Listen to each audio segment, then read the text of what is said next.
Good morning everyone. आज हम लोग आ गए हैं मैथ्स की वर्कशीट लेकर, क्लास 10th की वर्कशीट नंबर 21 और डेट है 25 अगस्त 2021।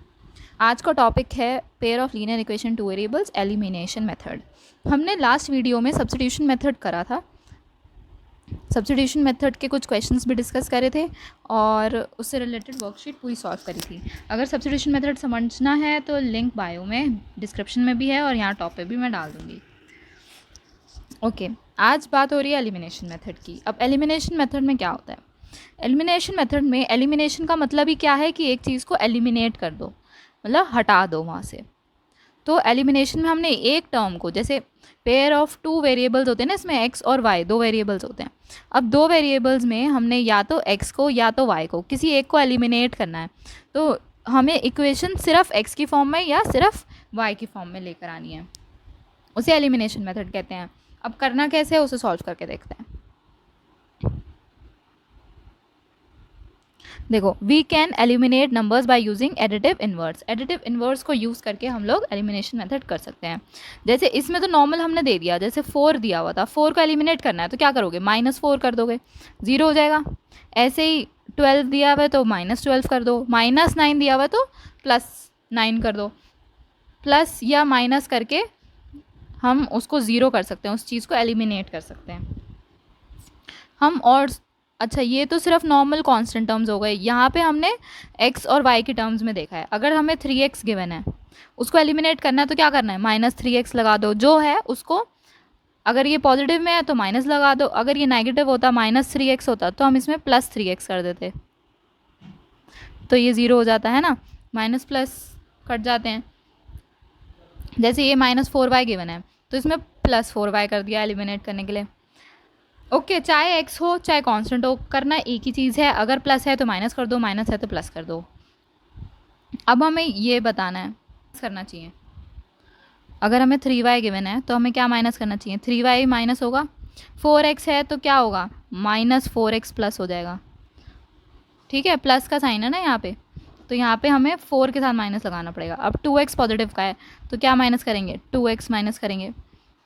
5x ऑलरेडी माइनस हो रहा है तो क्या अब यहाँ आएगा, यहाँ 5 आ जाएगा। और यहाँ 7a माइनस में हो रहा है तो यहाँ पे 7 आ जाएगा पॉजिटिव। अगर माइनस है तो प्लस हो जाएगा, प्लस है तो माइनस हो जाएगा। आ गया होगा, समझ आएगा। ऐसे ही एलिमिनेट करना है। अब एलिमिनेशन मेथड अगर हमें इक्वेशंस में डालना है तो क्या करना है, सबसे पहले हमें बोथ इक्वेशंस को, कांस्टेंट को इक्वल करना है। कोएफिशिएंट्स ऑफ वन वेरिएबल को इक्वल बनाना है। अगर हमें एक इक्वेशन दी हुई है 3x और दूसरी दी हुई है 5x, तो क्या करेंगे, हम इसको 5 से मल्टीप्लाई करेंगे, इसको 3 से मल्टीप्लाई करेंगे, सो दैट दोनों इक्वेशंस, ये जो x के आगे का कोएफिशिएंट लगा होता है इसको इक्वल करना है। ये दोनों 15x हो जाएंगे फिर, और फिर हम इन दोनों को माइनस कर देंगे, इन दोनों को माइनस कर देंगे तो हमारे पास 0 आ जाएगा। ठीक है, ये सारे स्टेप्स करने हैं। तो पहले हमें कोएफिशिएंट्स को इक्वल करना है, फिर हमें उन्हें ऐड और सब्ट्रैक्ट करना है, so that equation one variable की हो जाए। x और y है ना दोनों में से, तो किसी एक टर्म को लेना है, उसको, उसके कोएफिशिएंट को इक्वल करना है और उसके बाद उन दोनों को सब्ट्रैक्ट कर देना है, सो दैट आपकी इक्वेशन सिर्फ y की फॉर्म में बन जाएगी।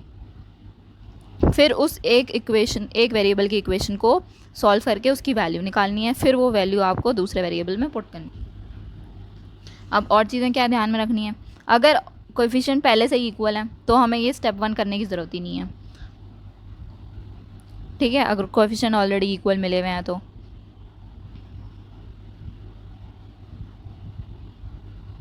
फिर हम किसी भी एक वेरिएबल को एलिमिनेट कर सकते हैं आराम से, बिना कोएफिशिएंट इक्वल करे, क्योंकि ऑलरेडी इक्वल है।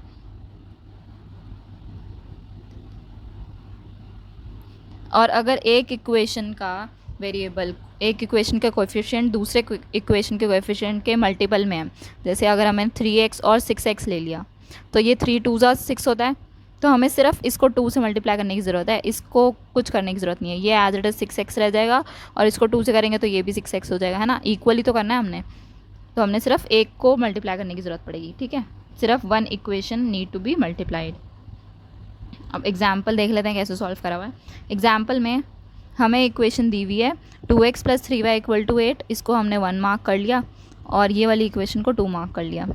अब हमें यहाँ पे 2 दिया हुआ है, यहाँ पे 4 दिया हुआ है, तो 2 और 4 में क्या लिंक हो रहा है, एक दूसरे का मल्टीपल है, तो हमें सिर्फ इक्वेशन 2 को इक्वेशन वन को 2 से मल्टीप्लाई करना है बस। तो इक्वेशन 1 को हमने 2 से मल्टीप्लाई कर दिया, ये बन गया वो, और दूसरी इक्वेशन एज इट इज़ लिख दी।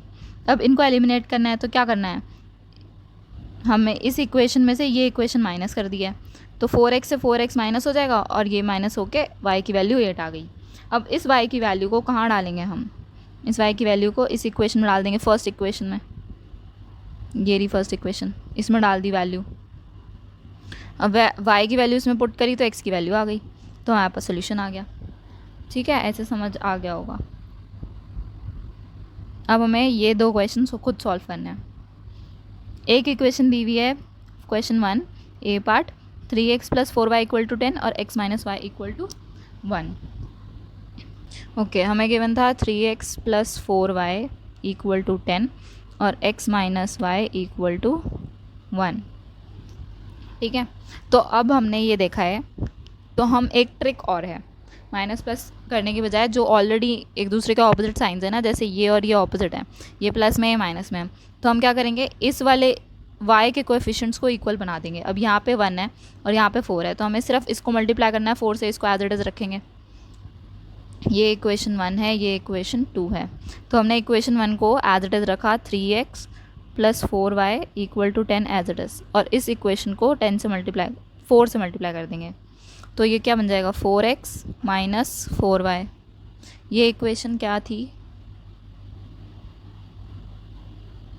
क्लियर भी नहीं हो रही, ये इक्वेशन थी x - y = 1। ठीक है, इसको 4 से मल्टीप्लाई करा, ये क्या आ गया, ये आ गया। इक्वल टू के दूसरी साइड भी आपने मल्टीप्लाई करना है, उसको छोड़ना नहीं है। अब इन दोनों को ऐड कर दो, इन दोनों इक्वेशंस को ऐड कर दो, तो क्या बनेगा, ये प्लस माइनस का कट जाएगा और ये दोनों बन जाएंगे 7x और ये हो जाएगा 14। तो हमारी x की वैल्यू क्या आ गई, 2 आ गई, x2 आ गया। अब इस x की वैल्यू को हम 2 में डाल देते हैं, 2 क्योंकि ईजी लग रही है, तो x - y = 1 में हमने ये डाल दिया, x की वैल्यू 2 डाल दी, y एज इट इज़ और ये 1, तो 2 - 1 = y, y की वैल्यू आ गई 1। अब इन दोनों वैल्यूज़ को अगर आप चाहो तो फर्स्ट इक्वेशन में पुट करके चेक भी कर सकते हो कि क्या सही है कि नहीं है। देखो, इक्वेशन है 3x + 4y, ठीक है, इक्वल टू, अब बाद में चेक करने के लिए, तो x की वैल्यू क्या डालनी है, 2 डालनी है, तो 3 × 2 + 4 × 1 = 6 + 4 दैट इज़ 10, जो कि हमारा RHS था। तो इक्वेशन सही है। सोल्यूशन क्या बनेगा, सोल्यूशन बनेगा 2, 1, ये सोल्यूशन हो गया। ओके, अब हम बी पार्ट की बात करते हैं। बी पार्ट है 3y - 5z = 4 और 9y - 2z = 7। 3y - 5z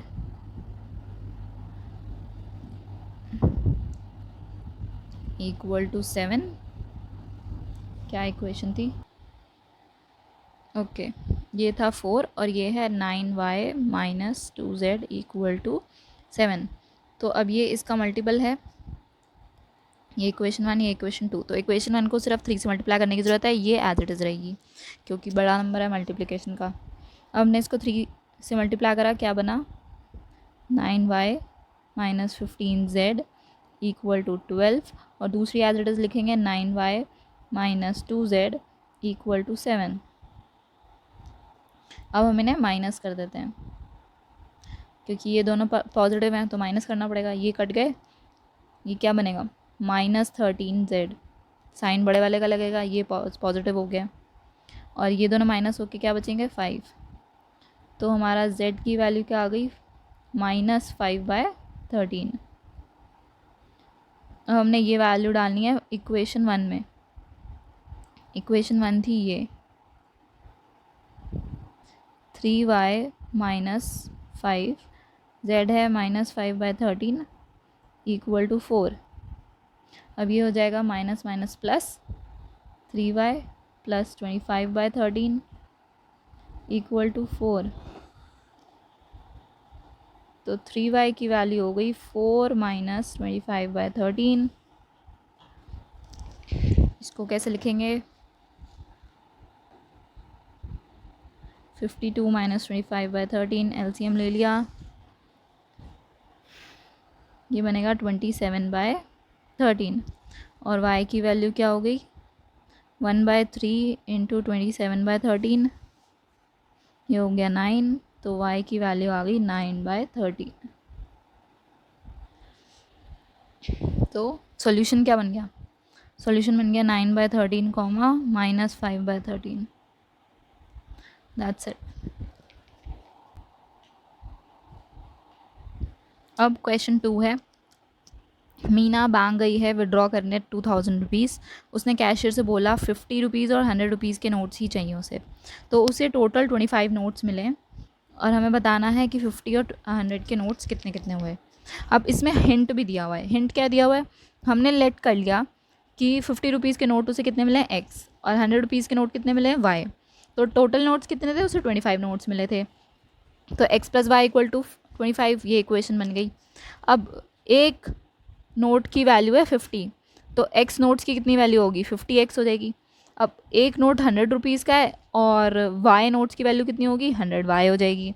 total कितने रुपीज़ मिले उसे 2000, तो 2000 के ओके इक्वल हो गया, तो ये इक्वेशन बन के आ गई हमारे पास। ठीक है, तो अब हमने क्या करना है, अब हमने इसे सॉल्व करना है। दो इक्वेशन आ गई, x + y = 25 और 50x + 100y = 2000। लेट्स सी कैसे होता है ये। एक है x + y = 50 और दूसरी है 50x नहीं 25 था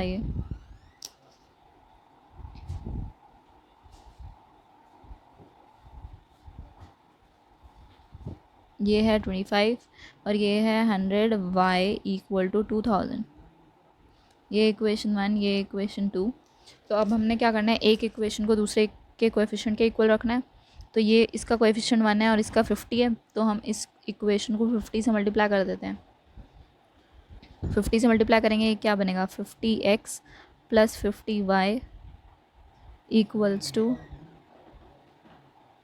125 1250 मल्टीप्लाई कर लिया, दूसरी इक्वेशन एज इट इज़ आएगी।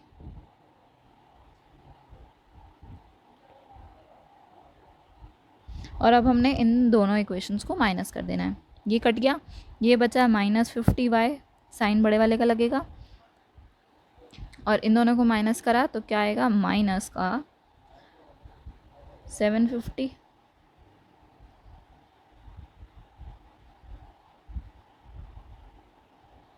ठीक है, 750 आ गया, तो y की वैल्यू क्या होगी -750 अपॉन में -50, ये माइनस से माइनस कट गया, 0 से 0 कट गया, 5 1 = 5, 5 2 = 25, तो y की वैल्यू आ गई 12 और x + y कितने थे 25 थे। अब ये वैल्यू इसमें डाल दो तो x की वैल्यू कितनी आ जाएगी 13 आ जाएगी। तो सॉल्यूशन क्या हो गया 13, 12, उसको कितने 50 रुपीज़ के 30 नोट्स मिले थे और 100 रुपीज़ के 12 नोट्स मिले थे। Okay, this is the answer. और दैट्स इट फॉर टुडे। आज हमने एलिमिनेशन मेथड भी सीख लिया है कैसे करना है। एक टर्म को दूसरे कोएफिशिएंट के इक्वल रखो, दोनों को माइनस कर दो या ऐड कर दो, जैसे भी उनका कोएफिशिएंट का साइन आगे आ रहा होगा। ओके, और उसके बाद हमने एक वेरिएबल में हमारी इक्वेशन आ जाएगी, हमारी वेरिएबल जो हो जाएगा वो एक हो जाएगा, जैसे यहाँ पे हम देख रहे थे। ठीक है, कोएफिशिएंट को इक्वल करना है, उसके बाद माइनस करना है, इक्वेशन आ जाएगी एक वेरिएबल के अंदर, फिर उस वेरिएबल को सॉल्व करके उस वेरिएबल की वैल्यू निकाल दो, उस वेरिएबल की वैल्यू पुट कर दो दूसरी इक्वेशन में, और उसी तरीके से दूसरे वेरिएबल की भी वैल्यू निकाल दो। Elimination method is this. Substitution method में हमने एक इक्वेशन से दूसरे वेरिएबल की एक इक्वेशन से एक वेरिएबल की वैल्यू निकाली थी दूसरे वेरिएबल के टर्म्स में, फिर उस वैल्यू को दूसरी इक्वेशन में डालकर उस वैल्यू की उस वेरिएबल की वैल्यू निकाली थी। ठीक है, नहीं समझ आ रहा होगा तो देख लेना, वीडियो मैंने लिंक में डाल दी है। Bye bye, take care.